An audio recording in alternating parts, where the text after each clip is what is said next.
Okay, welcome back. So now that we watched the video over the Texas independence, let's go over a couple of things just so that we are all on the same page. Okay, I want to make sure that everybody understood the same thing. So 1836, Santa Anna is going to march to San Antonio, and around 187 Texans are killed there, right? Davy Crockett, James Bowie, all of them. 2 months later, Sam Houston surprises Santa Anna's men at San Jacinto. So there's only about 2 months time between, the Alamo and the end of it at San Jacinto. Okay.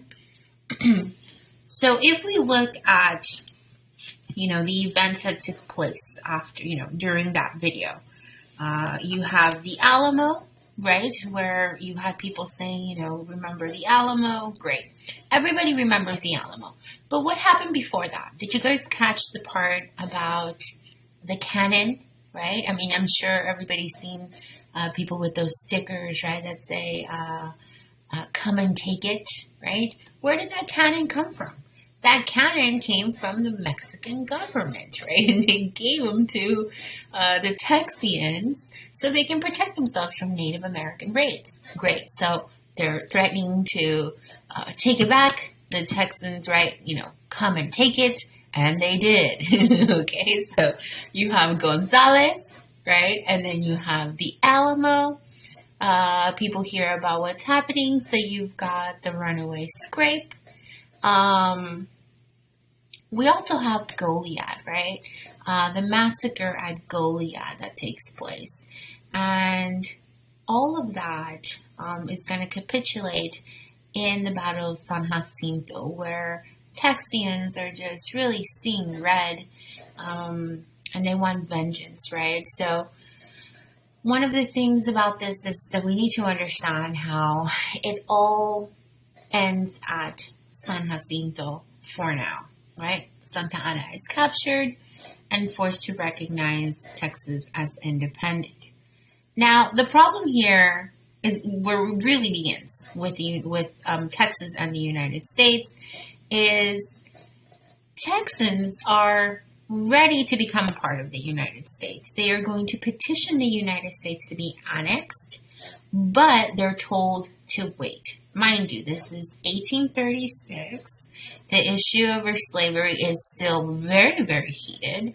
Admitting Texas at this time would mean that there would be an upset in the balance between slave states versus free states. And so they're just not going to have it. So Texas is basically told to wait because annexing Texas in 1836 would mean there would basically be more slave states than free ones. Okay. Now, the other thing as well is Americans also fear a war with Mexico because even though Texas got its independence, General Santa Anna was very clear about what he would do if the United States took any steps to annex Texas. He was essentially threatening to go to war. So, for the next 10 years, almost 10 years, Texas is basically going to be told to wait. They will be independent. They will have a lot of problems. They will go into debt, which is something that, by the time we get to 1845, they will resolve. But for now, Texas is told to wait, so they are going to be independent. Moving forward, though, the United States is going to continue to expand, right? And so for this period, we're going to be looking at James K. Polk and, his politics and Manifest Destiny.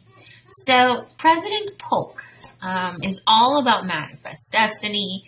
By the 1940s, the issue over annexation of Texas is going to come up again. But before we get into that, I want to talk about Manifest Destiny in Oregon country. I mean, this is really just like a very, short lecture on what's happening here in Oregon country.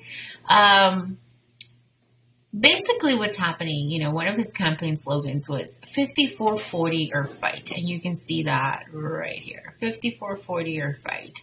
Basically what it meant was that the United States is growing, it's expanding.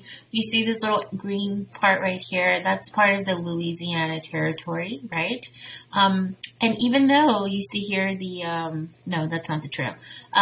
But Lewis and Clark went all the way to the Pacific, right? They went past the Louisiana Territory. And so basically the United States wants to claim this, little pink area that you see here. Okay? When they're talking about 5440 or fight, they're talking to the British. They're basically saying, give us all of Oregon country up to the 5440 line or we're going to fight you. Now, Britain, well, they don't really want it, okay? Polk is basically demanding a fight over it. The British kind of look at it like, is it really worth it? Beer trapping just isn't what it used to be. We really don't have any significant, settlements out there.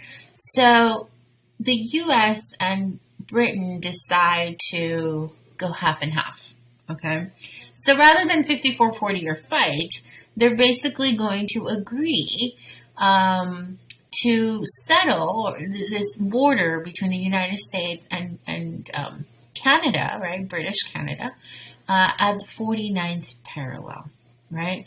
So Polk is saying 5440 or fight, basically trying to bully the British to go to war over Oregon country. The British said, no, we don't want to fight, and so they decide to settle at the 49th parallel. Now, the treaty that's going to settle that disputed territory, that land, is the Buchanan-Pakenham Treaty of 1846. So the U.S. and Great Britain basically agreed to the 49th parallel being the border, and that's basically it. I mean, it's like the war that almost happened, but it didn't.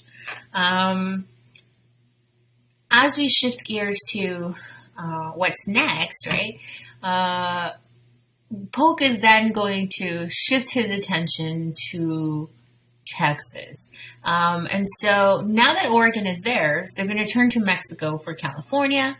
Polk wants California. He tries to offer money to buy California from Mexico, but the Mexicans are basically going to say no. Okay? So this is where the beginning of the Mexican-American War is going to begin. And well, for this, I want you to watch a very quick video, a crash course with John Green on the Mexican-American War and American expansion. And then we'll see you back here in a bit.